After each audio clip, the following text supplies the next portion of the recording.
好，欢迎来到我的频道，我是米娜，一名生活在美国加州的地产经纪和注册会计师。那么今天的米娜房财税话题呢，我们要聊在美国利用家族信托来达到资产保护、税务减免还有资产传承的事情。在美国买房的过程中要达到资产保护、税务减免和资产传承的问题呢是非常的重要。这个要考虑的呢就是房产信托。那么信托呢是一种三权分立的商业形式，来对房地产等资产来达到资产的保护、收益上的避税，还有一个就是保障资产传承顺畅的目的。那么如果用信托来做资产筹划呢，是非常的重要的。具体这个要怎么做呢？听我给你细细的道来。那么信托的重要性主要是在以下的几个方面体现出来。首先第一点呢，就是资产保护。那么作为一名生意人或者是专业人士，生意和职业的风险对于个人的财务资产的影响是不容忽视的。那么使用信托呢，就是给您的资产设立了一个保护的外壳，这个呢能有效的保护被放入信托里的个人资产不受到商业的诉讼等影响。也就是说，不管是出于生意还是哪方面的诉讼，假如发生了债务关系等等，不会影响到已经放入信托中的资产。这个就是我们说的信托的资产保护功能。第二点呢，就是要巧用信托的控制权。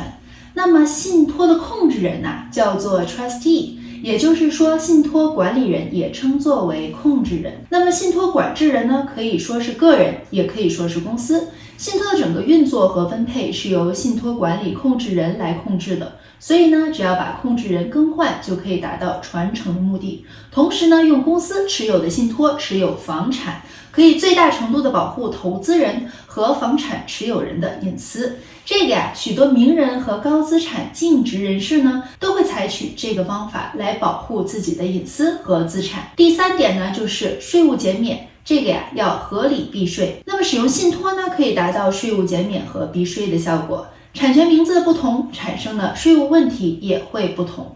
在房产投资方面呢，主要重要考虑所得税、资本增值税，还有就是房地产税。那么在信托里面的资产收益呢，属于信托的本身。那么信托虽然也需要报税，不过信托并不是一个税务的实体。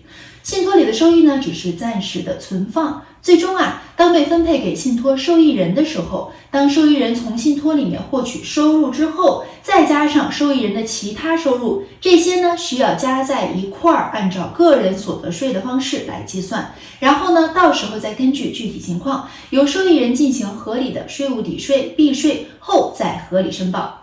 那么对于美国房产和生意资产的人士来说呢，信托是一个暂时避税的好工具。第四点呢，让我们来讲一下保障资产传承流畅。那么我们努力工作，积累财富，让家人和后代过幸福生活，是一个非常重要的人生目的。当中顺利成功的将财富传承也是非常重要的。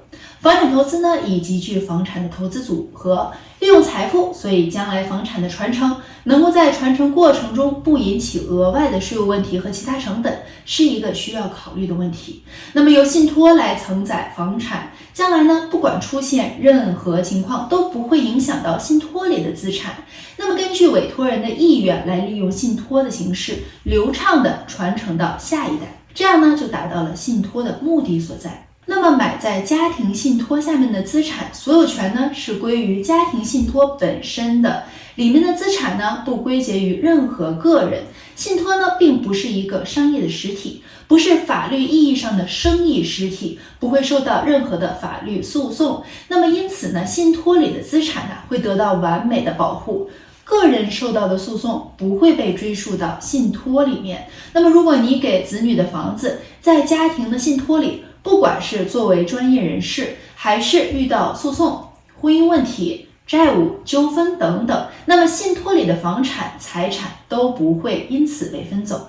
可以说在房产资产保护方面，信托是一个非常好的行之有效、做之有道的做法。从这可以看出呢，信托非常的重要。说的最直白一点就是假如客人生前拥有了多套的房产，没有遗嘱，没有信托，假如说呢，这时候出现了官司的诉讼，房产资产呢会有很大的一部分用来支付税务、律师、诉讼费等各个杂费。那么如果使用信托是用什么样的做法步骤呢？第一个步骤就是要选择信托的类型，那么选择是单一的信托呢，还是共同的信托？是否可以撤销的信托呢，还是不可以撤销的信托？那么第二个步骤呢，就是决定放入信托的资产，盘点您的财产，并确定要包含在信托中的内容，收集与您的财产相对应的文件，包括股票所有权证书、汽车的车本，还有其他车辆的所有权以及房屋所有权的一切记录等等。